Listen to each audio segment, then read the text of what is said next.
Viewers, आज के video में हम देखेंगे कक्षा 10वीं त्रैमासिक परीक्षा में आने वाले काव्य बोध से संबंधित सारे प्रश्न। तो इसमें शुरू करते हैं और इसी तरह के प्रश्न आपके एग्जाम में आएंगे और इसमें भी जो वेरी इंपॉर्टेंट क्वेश्चन है जो एग्जाम में आते ही हैं वह भी हम बताएंगे इसमें आगे। तो शुरू करते हैं। काव्य किसे कहते हैं, काव्य के प्रकार बताइए अथवा काव्य की परिभाषा व भेद बताइए। तो इसका उत्तर है आचार्य विश्वनाथ के अनुसार रसात्मक वाक्यम काव्यम अर्थात रसयुक्त वाक्य ही काव्य है।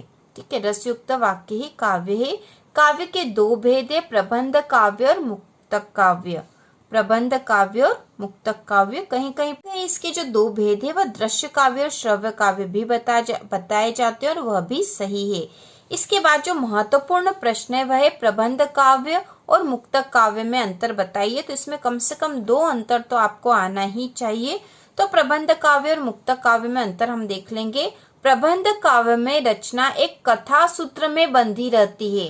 प्रबंध काव्य में रचना एक कथा सूत्र में बंधी रहती है, जबकि मुक्तक काव्य इसमें प्रत्येक छंद पूर्व छंद से स्वतंत्र होता है, मतलब मुक्त होता है एक छंद दूसरे छंद से।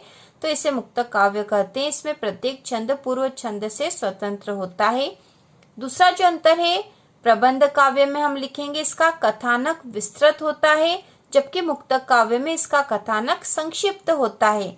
तीसरा जो अंतर है, इसमें पात्र छंद व रस की संख्या अधिक होती है, जबकि मुक्तक में इसमें पात्र छंद व रस की संख्या रस कम होते हैं।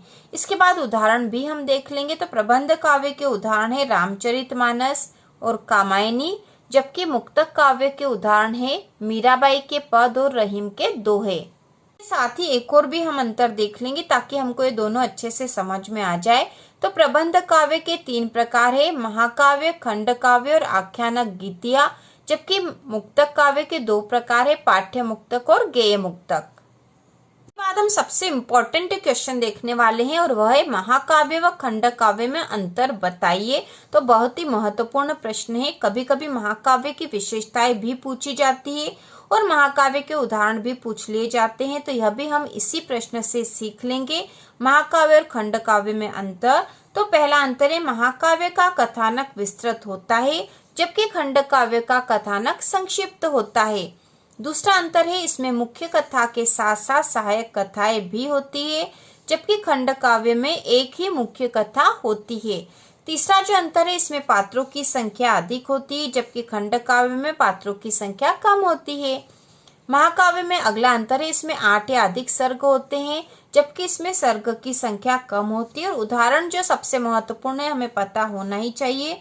तो उदाहरण है रामचरितमानस महाकाव्य का उदाहरण है, जिसके रचनाकार है तुलसीदास, और कामायनी जिसके रचनाकार है जयशंकर प्रसाद।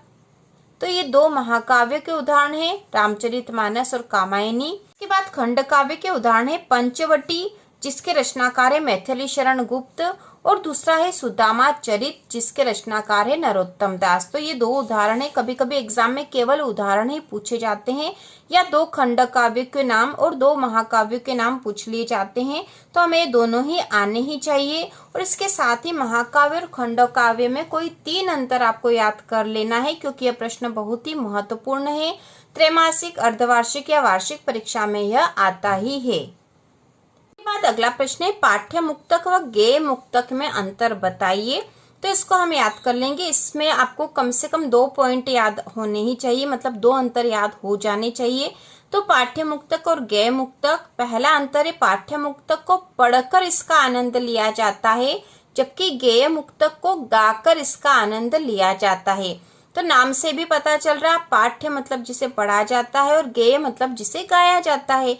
तो पाठ्य मुक्तक को पढ़कर इसका आनंद लिया जाता है, जबकि गेय मुक्तक को गाकर इसका आनंद लिया जाता है।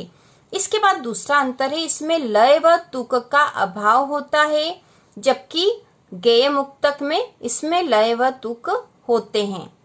तीसरा अंतर है, इसमें संगीतात्मकता नहीं होती, जबकि गेय मुक्तक में हम लिखेंगे इसमें संगीतात्मकता होती है। इसके बाद जो चौथा है वह उदाहरण है। तो पाठ्य मुक्तक का उदाहरण है कबीर के दोहे, जबकि गेय मुक्तक का उदाहरण है मीराबाई के पद। तो इस प्रकार ये पाठ्य मुक्तक और गेय मुक्तक में अंतर है, उदाहरण भी हमें पता होना चाहिए। और कोई 2 अंतर आपको याद कर लेना है, इसमें से बहुत ही महत्वपूर्ण है और सबसे अधिक महत्वपूर्ण इसमें है महाकाव्य और खंड काव्य में अंतर। तो इस प्रकार हमने काव्य बोध वाले सारे प्रश्न कर लिए हैं आज के वीडियो में हिंदी व्याकरण के, इसकी हम पूरी तैयारी करने वाले हैं। तो इसी प्रकार के और वीडियो देखने के लिए कक्षा 10वीं के सभी महत्वपूर्ण प्रश्नों के लिए चैनल को सब्सक्राइब कीजिए।